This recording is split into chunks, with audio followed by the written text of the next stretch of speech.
The dulcimers have been a great thing for Mark because he is a very good musician. And many years ago, I mean, that was one of his dreams, was to be able to use his talent with the musical abilities that he has. And I'm very proud of Mark's dulcimers because since he is a musician, he can add sound into those dulcimers that probably just someone that builds dulcimers alone without the musical ability can't get that sound. So he really does a great job, and I'm so proud of the dulcimers that he builds. I don't ever get hung up on trying to do one thing.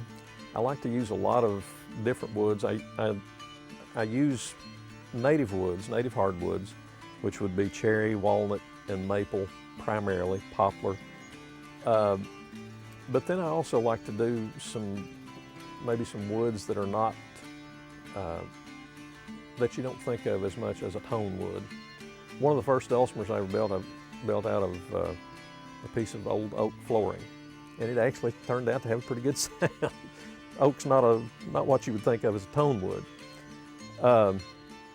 But then I also like to use some exotics when I do custom work. Well, I think about the wood, where the wood came from.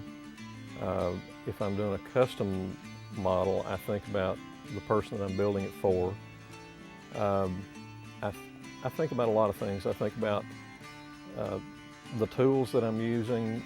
I think about my dad, who I learned a lot of techniques and a lot of things about tools from. I also learned a lot about music from him. So I think about the wood, where it started and where it will ultimately end up, and I think about, hopefully someday, 100 years from now, somebody will still be playing it.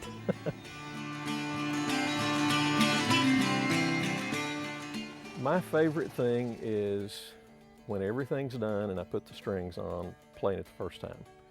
I always kind of hold my breath because, you know, once I get the first string on, then I can go through and make sure that it notes true. Kind of adjust the action so the strings are down low enough for it to play nicely. And then the favorite part is when I actually have it in tune and I play the first song on it. And I'm always excited about that because that's when, you know, all the work that you put into it and all the time that you put into it, hopefully there's going to be music coming back out of it. And that's the fun part. For people who know anything about dulcimers, I think part of the draw is that they're really easy to play. And they're an instrument that anybody within a few minutes, with just a little instruction and a little patience, can play a song. And I don't know of any other instrument you can do that with.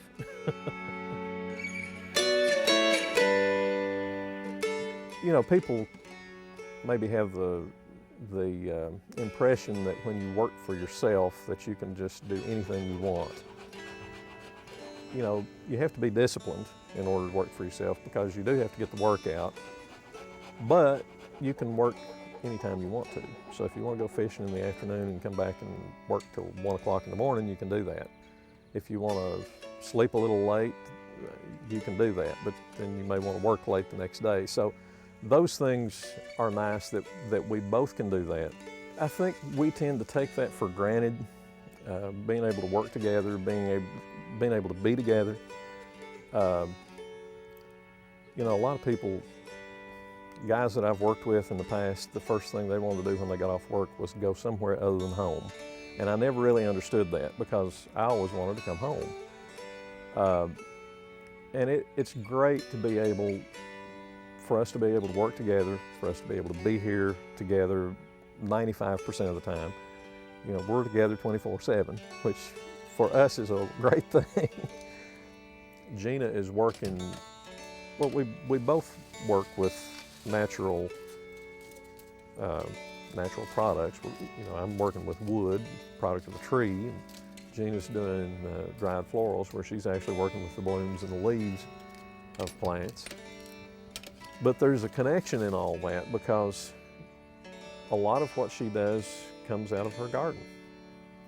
A lot of what I do comes out of a tree that I cut down, or wood that has a history behind it.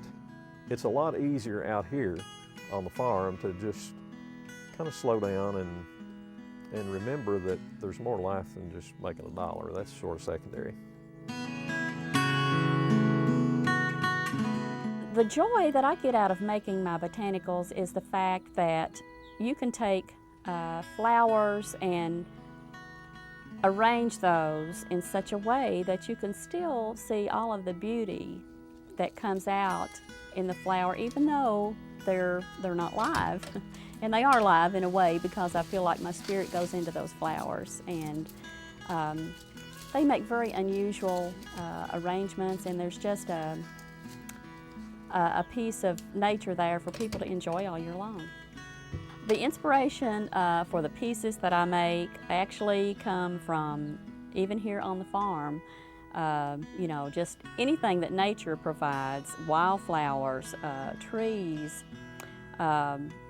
I love a lot of color. I love texture.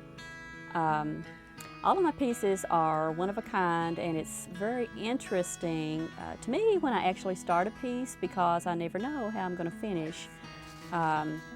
I don't duplicate my pieces unless I'm commissioned to do that.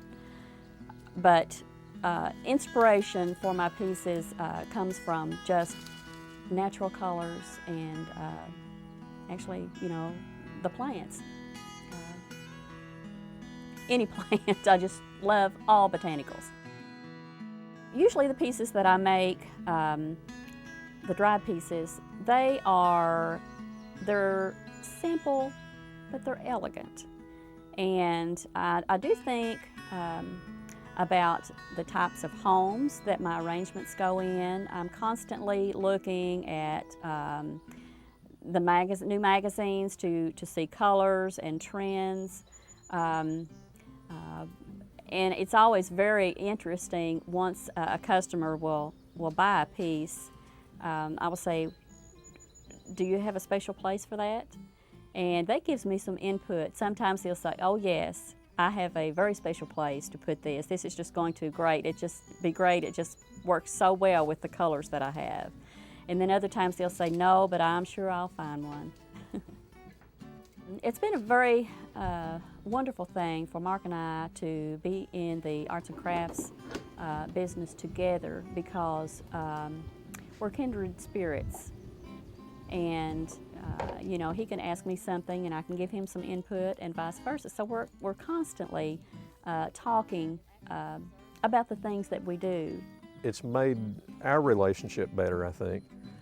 And it's work, but it's, you know, we'd probably be doing this if we never made a dime at it.